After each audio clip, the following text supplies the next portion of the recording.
Afin de modéliser les relations entre une proie et un prédateur, nous allons nous intéresser au lynx du Canada qui a comme proie quasiment exclusive le lièvre à raquette. Et inversement, le lièvre à raquette a pour prédateur presque exclusif le lynx, et c'est pour ça que la modélisation va être relativement simple puisque on a une relation quasiment exclusive entre le lynx et le lièvre à raquette.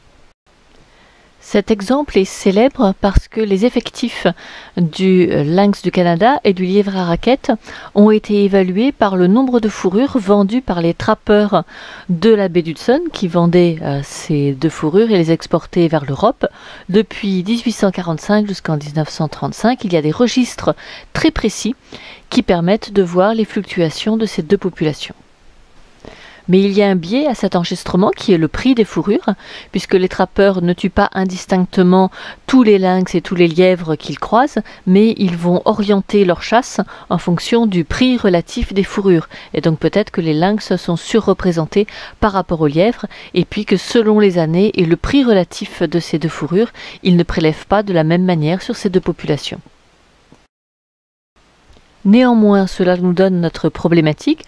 On observe qu'il y a une grande fluctuation dans les populations de lynx et les populations de lièvres à raquette, que ces fluctuations ont l'air d'être cycliques. Est-ce qu'on peut modéliser relativement simplement ces fluctuations cycliques, sachant qu'il y a eu de nombreuses expériences pour montrer que ces fluctuations ne sont pas dues à des fluctuations environnementales ni climatiques et que ce sont bien des éléments intrinsèques. Alors commençons par modéliser la population de proies. Ici, nous ne modélisons que les effectifs. La population de proies, les effectifs de la population de proies, par convention, seront notés H. On ne prend pas P, bien sûr, parce que P sera pris pour les prédateurs. H, c'est en fait le nombre d'individus herbivores, donc dans notre problématique, le nombre de lièvres à raquette. On souhaite modéliser la population d'herbivores, donc vous connaissez la courbe logistique classique, le nombre d'individus en fonction du temps qui suit d'abord une croissance exponentielle et puis qui ensuite se stabilise autour d'une valeur stable qui correspond à la capacité limite du milieu quand il y a un nombre maximum d'individus dans ce milieu. Ici, nous n'allons pas nous intéresser à cette partie parce que cette partie n'existe que si la population peut se multiplier. Or, justement ici, très régulièrement, la population va être réduite par les lynx et nous avons vu qu'elle subit des fluctuations. Donc, introduire le paramètre K n'aurait absolument aucun intérêt. Donc on n'en a pas besoin. On peut donc se contenter de la modélisation de la partie exponentielle. Donc notons l'évolution des effectifs d'herbivores, de proies, au cours du temps, comme d'habitude. Donc proportionnel au nombre d'individus qui est déjà présent, pour lequel on met simplement un taux d'accroissement individuel qui va permettre de modéliser cette croissance exponentielle. Évidemment, si je m'arrête là, il me manque cette partie ici, à savoir que la population va être réduite à intervalles réguliers par le prédateur. Ici, vous voyez bien que cette population ne rencontre jamais de lynx et se multiplie à l'infini. Bien évidemment, ça ne fonctionne pas. Donc il y aura de temps en temps des réductions, des disparitions d'individus, en particulier chaque fois que la proie va rencontrer son prédateur. Donc cette disparition est proportionnelle au nombre de proies, mais aussi au nombre de prédateurs, puisque on augmente la probabilité de rencontre en augmentant la probabilité de proie et la probabilité de prédateurs. Pour autant, chaque rencontre entre une proie et un prédateur ne se solde pas nécessairement par la mort de la proie. Donc on va rajouter un coefficient de mortalité de la proie qui est en quelque sorte l'incapacité de l'herbivore à échapper à son prédateur en cas de rencontre entre l'herbivore et le prédateur. Bien sûr, cette incapacité n'est pas totale, donc ce coefficient de mortalité de la proie quand il rencontre son prédateur est compris entre 0 et 1. Donc 0, ça veut dire que le lynx, c'est Superman. Il tue systématiquement un lièvre, même s'il le voit au loin. Et 1, cela, c'est vraiment, ce sont les lièvres qui sont Superman et qui arrivent systématiquement à échapper même aux lynx les plus aguerris et les plus cachés. Donc bien sûr, la valeur sera intermédiaire entre 0 et 1. Donc ici, nous avons une équation qui décrit les populations d'herbivores et on va rester relativement simple, c'est-à-dire que l'on va proposer que ce taux d'accroissement soit constant, mais ça c'est une hypothèse que vous avez déjà vue dans les courbes logistiques et elle est raisonnable. Ce qui est un peu plus discutable, mais il faut bien avoir en tête que nous prenons le modèle le plus simple de Lotka et Volterra. Ils en ont fait d'autres bien plus élaborés, ne croyez pas qu'ils aient fait que celui-ci.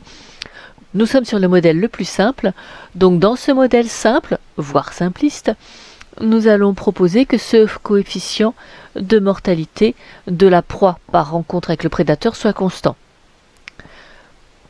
Du point de vue biologique, c'est critiquable. Ça veut dire que un lapro a la même probabilité de ne pas échapper au prédateur qu'un lapin aguerri. Donc ici, ce qui est un petit peu embêtant, c'est que l'expérience de la proie, donc l'expérience des lièvres pour échapper à la proie, au prédateur, n'intervient absolument pas. Deuxième étape, considérons la population de prédateurs. Donc ici, il va falloir modéliser un petit peu différemment. On ne peut pas juste écrire que la population de prédateurs, comme on l'avait fait précédemment, a un taux d'accroissement constant, quelque chose comme ça, parce que dans ce taux d'accroissement, il y a l'utilisation des ressources. Donc pour l'herbivore, ce n'était pas un problème. En fait, on a supposé que R était constant, c'est-à-dire que les lièvres avaient accès largement à la ressource qui est l'herbe, ce qui a priori n'est pas complètement aberrant. Mais ici, la ressource n'est pas l'herbe, nous avons un prédateur, et donc il faut qu'intervienne le lièvre. Donc évidemment, c'est pas possible de mettre ici un R constant, puisque justement la population de lièvres est quelque chose d'extrêmement dynamique. Donc il va falloir tenir compte que ce taux d'accroissement, c'est en fait la nourriture que les lièvres arrivent à obtenir, mais aussi la capacité que les lynx arrivent à obtenir, mais aussi la capacité des lynx à transformer cette nourriture en petits lynx, ce qui va faire un taux d'accroissement. Donc mettons tout ça dans des équations. Donc ce qui nous intéresse bien sûr, c'est cette évolution des effectifs des prédateurs au cours du temps. Donc il nous faut insérer le fait que les prédateurs ont chassé des proies. Donc comme précédemment, c'est la probabilité de rencontre entre le prédateur et sa proie, mais aussi il faut que la proie soit morte, donc c'est toujours la même expression que précédemment, c'est le facteur de mortalité de l'herbivore lors d'une rencontre proie-prédateur, ça c'est exactement la même chose que dans l'équation que nous avons utilisée pour les proies. Mais ici ça suffit pas, là on a simplement une proie qui est morte. Mais on n'a pas le métabolisme du lynx. Comment est-ce que le métabolisme du lynx va transformer cette proie morte en petit lynx? Et là, on va devoir mettre un facteur de conversion de l'énergie contenue dans la proie en petit lynx. Et donc, on va devoir rajouter un coefficient, bien sûr compris entre 0 et 1, et il ne peut pas être égal à 1. C'est la conversion de la proie qui a été tuée en petit lynx. Alors vous savez par le cours d'écologie que ce taux de conversion est relativement faible, puisque les ordres de grandeur que l'on donne habituellement, même s'ils sont un peu critiquables, sont de 10%. Donc on pourrait dire que A va avoir une valeur quelque part entre un peu plus de 0 et puis quelques dizaines de pourcents. Alors, évidemment, nous allons critiquer tout de suite ce système, parce que pour convertir en petit lynx, il faudrait peut-être être deux, déjà, un mâle et une femelle. Vous voyez que dans cette modélisation des mathématiciens, eh bien, il n'y a pas besoin d'avoir un mâle et une femelle. Tant qu'il nous restera un individu qui mangera des lapins, il fera des petits lynx. Vous voyez que c'est un petit peu embêtant. Sachant que pour ces animaux qui ont des immenses territoires, un des problèmes de la conservation, c'est la probabilité de rencontre entre les mâles et les femelles. Ici, peu importe, s'il reste 2 lynx sur toute la surface du Canada, eh bien, ils feront des petits lynx pourvu qu'ils mangent du lapin, qu'ils se rencontrent, du lièvre, pardon, qu'ils se rencontrent ou qu'ils ne se rencontrent pas. Et puis en plus, il n'y a pas de problème d'âge. Dès qu'un lynx, même un tout jeune, mange du lapin, il fait des petits lynx. Donc vous voyez que c'est vraiment une modélisation simpliste du point de vue biologique, mais on souhaite ne pas vous encombrer de trop de choses. Donc on fait un modèle mathématique continu, simple, avec des équations qui ressemblent à des choses que vous pouvez croiser en physique. Si on voulait tenir compte des classes d'âge, des probabilités de rencontre, des répartitions sur les territoires, etc., il nous faudrait du calcul matriciel et on entrerait dans bien plus de complexité. Donc c'est vraiment un modèle simpliste pour étudiants, pour faire sentir un peu comment on pourrait modéliser, mais bien sûr, ce n'est pas un modèle que les chercheurs utilisent. Donc ça, c'est ce qui va faire le taux d'accroissement. Vous voyez que on n'a pas un facteur R. Ici, on a 2 constantes différentes. A est une constante, BH est une constante aussi. Mais ici, on a des éléments variables, puisque les effectifs du prédateur, donc du lynx, et les effectifs de l'herbivore, du lièvre, fluctuent. Si on s'arrête là, c'est un peu embêtant, nous avons fait des lynx immortels. N'oublions pas que ces lynx meurent aussi. Donc, ils ont eux-mêmes leur propre coefficient de mortalité individuel, proportionnel au nombre de lynx. Donc n'oubliez pas de les faire mourir, sinon vous allez avoir quelque chose d'un petit peu étrange. Et nous avons ici donc l'équation de l'évolution de la population de prédateurs. Mais vous voyez que comme dans l'équation de la population de proie, le prédateur, les effectifs du prédateur intervenaient, ici, dans l'équation de la population de prédateurs, la proie intervient. C'est juste que les fonctions à chaque fois sont différentes. Ici, la proie intervient en tant que source de nourriture susceptible de créer des petits, donc de faire un taux d'accroissement, alors que dans l'équation de la proie, bien sûr, les effectifs du prédateur font partie de la partie de l'équation qui modélise la mortalité.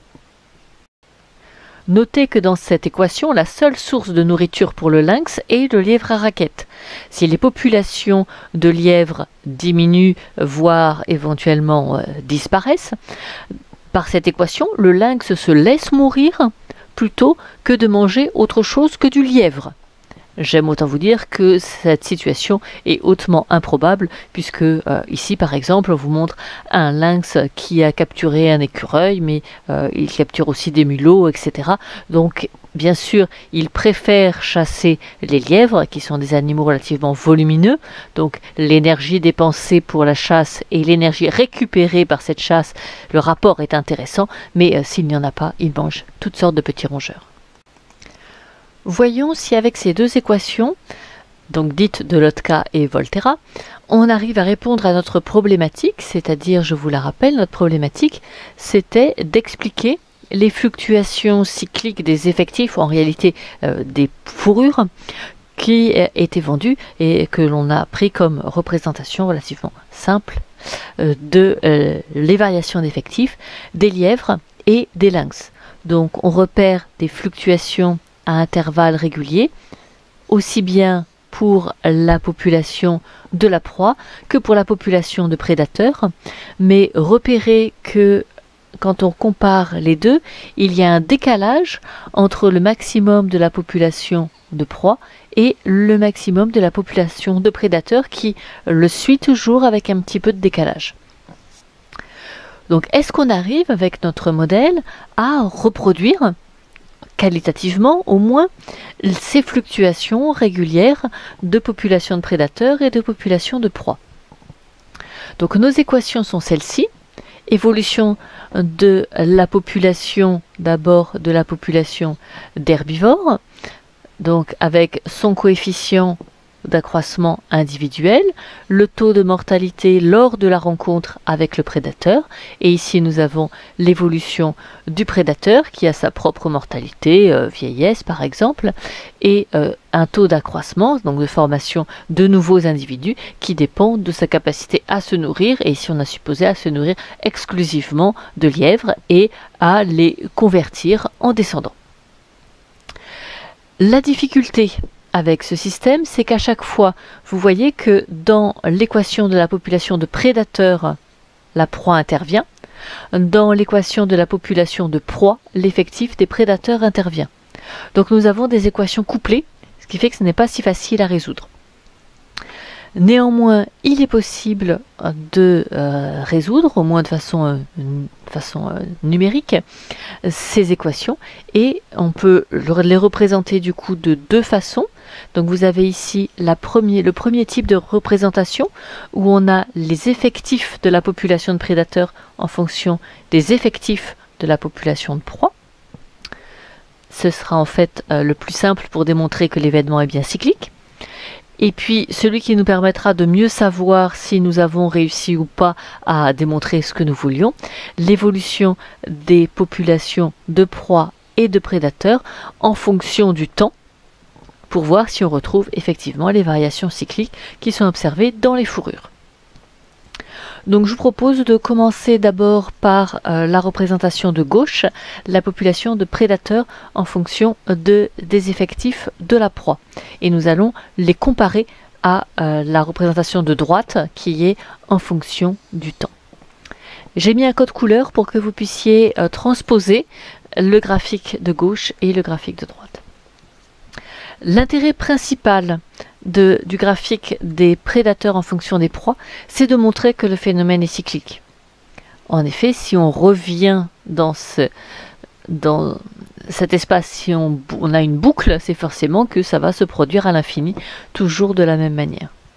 Alors que dans la représentation de droite, on va certes voir qu'il y a des fluctuations, mais on n'est pas sûr que ce soit cyclique. Commençons la première année, donc ici ce qui est représenté en bleu, hein, et qui correspond à ce quart-là. Ici, l'évolution au fur et à mesure de temps se lit dans le sens anti-horaire.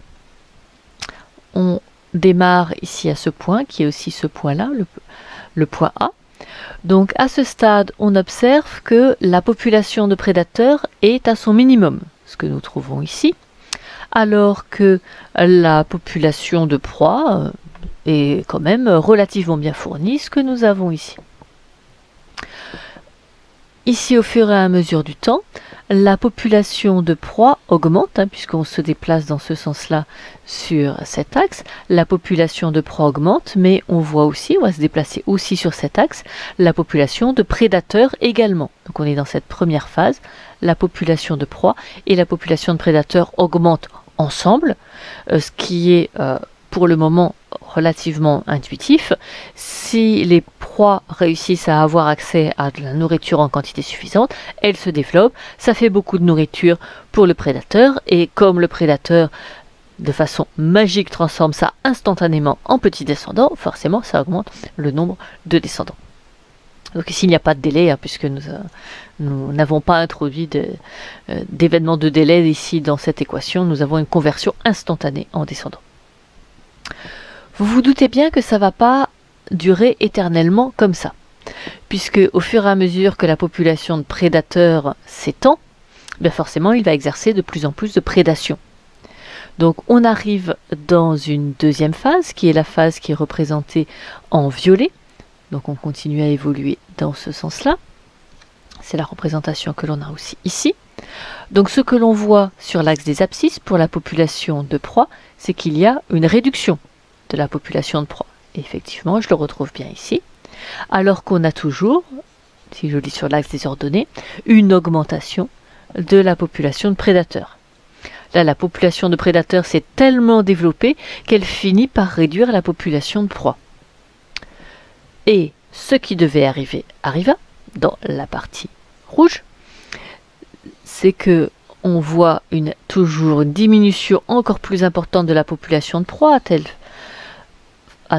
point qu'à la fin, cette population arrivera à son minimum, mais que cela entraîne du coup aussi une diminution de la population de prédateurs qui a moins de ressources, qui n'a plus assez de ressources pour continuer à se développer et qui donc va diminuer aussi. Et là on retrouve une diminution parallèle dans cet élément en rouge, diminution parallèle de la population de prédateurs et de la population de proies. C'est l'exact inverse de ce qu'on avait eu dans la partie bleue, le cadran bleu, où on avait une augmentation dans les deux sens. Et puis, quatrième phase, puisque la population de prédateurs chute, la population de proies peut se reconstituer et il y a un délai avant que cette population de proies se reconstitue. Vous voyez qu'elle était vraiment à son minimum, donc très peu disponible. Et donc pour le moment, la population de prédateurs continue à diminuer jusqu'à ce que la population de proies soit désormais suffisante pour que on puisse recommencer un cycle, puisque ce point-là, c'est en fait celui-ci.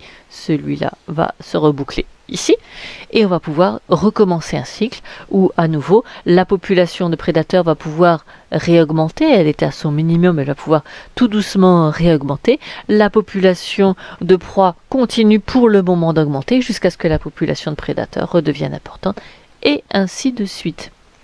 Et donc on est bien sur un système qui est parfaitement cyclique, puisque on revient toujours au même point en passant par des minimums pour les populations de proies et toujours le même maximum pour sa population, et pareil pour la population de prédateurs. Et donc on a quelque chose par ce modèle qui est beaucoup plus régulier que ce qu'on voyait avec les fourrures, puisqu'on va avoir systématiquement les mêmes évolutions d'une année sur l'autre, alors que là il y a des fluctuations. Et ce que l'on voit par contre, c'est que le décalage que l'on avait observé entre l'évolution des lynx, des fourrures de lynx et des fourrures de lièvre, eh bien nous avons tout à fait pu reconstituer ce décalage par le modèle très simple, mais néanmoins vous voyez très efficace, de Lotka et Volterra. Alors le système est cyclique à l'infini, pourvu que la seule chose qui intervienne, ce sont les équations, c'est-à-dire que les proies et les prédateurs soient dans une relation totalement exclusive. Si le prédateur a d'autres proies sur lesquelles se rabattre quand la population de proies est à son minimum, eh bien on risque de ne pas avoir quelque chose de tout à fait cyclique comme ça. Peut-être que si à un moment il y a eu une migration et que ce prédateur peut tout à fait avoir accès à autre chose, eh bien il pourrait changer le cours et cette population pourrait beaucoup moins diminuer, parce que grâce à la migration qui a lieu cette année-là de nouvelles proies, eh bien il arrive à maintenir sa population. Et du coup vous voyez qu'on sort et qu'on aura un autre système qui va reboucler jusqu'à ce qu'il y ait une autre perturbation.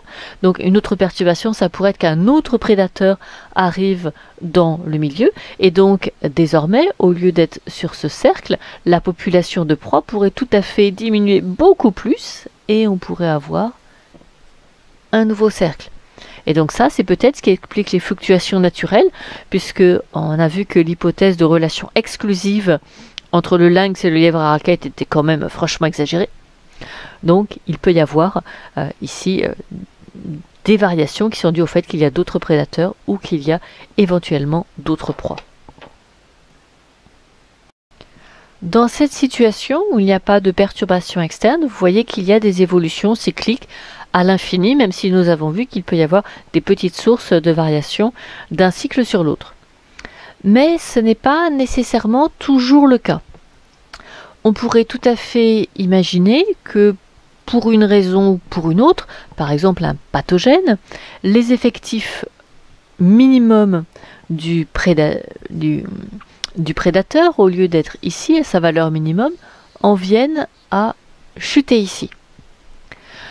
Je vous ai représenté jusqu'à présent une nouvelle variation cyclique, mais si la fluctuation est importante, on pourrait tout à fait sortir et rencontrer l'axe désordonné. C'est-à-dire que si on rencontre l'axe désordonné, ça veut dire que la population de proie disparaît.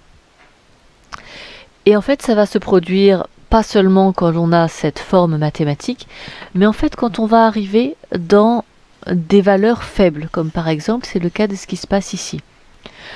Mathématiquement, la population se restaure. Si la population de prédateurs se restaure et finit par détruire la population de proie. Mais ça, c'est des maths. Il suffit qu'il reste un lynx et la population se restaure. En biologie, non.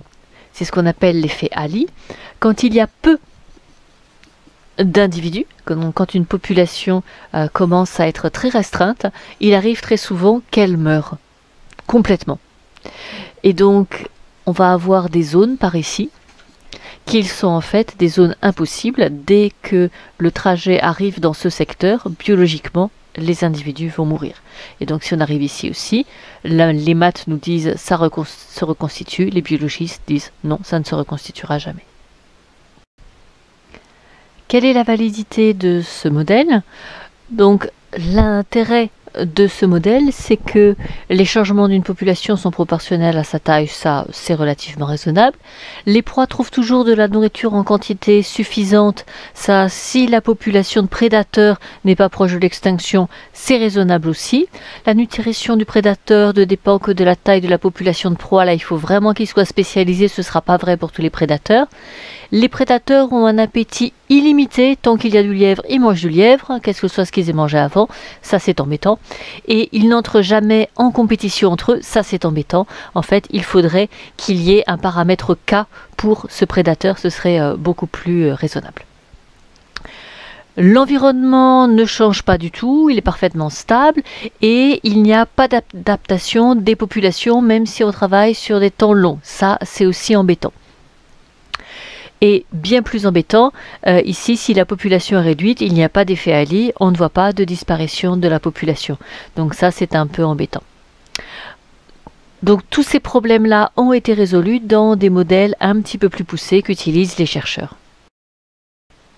La version améliorée de ce modèle sert donc à modéliser les relations entre le prédateur et sa proie à condition qu'il y ait une spécialisation, mais surtout sert à modéliser les relations entre un pathogène et son hôte, parce que là, nécessairement, la relation est très spécialisée et très souvent exclusive dans un écosystème donné. Donc c'est beaucoup plus un modèle de pathogène et d'hôte que de prédateur et de proie.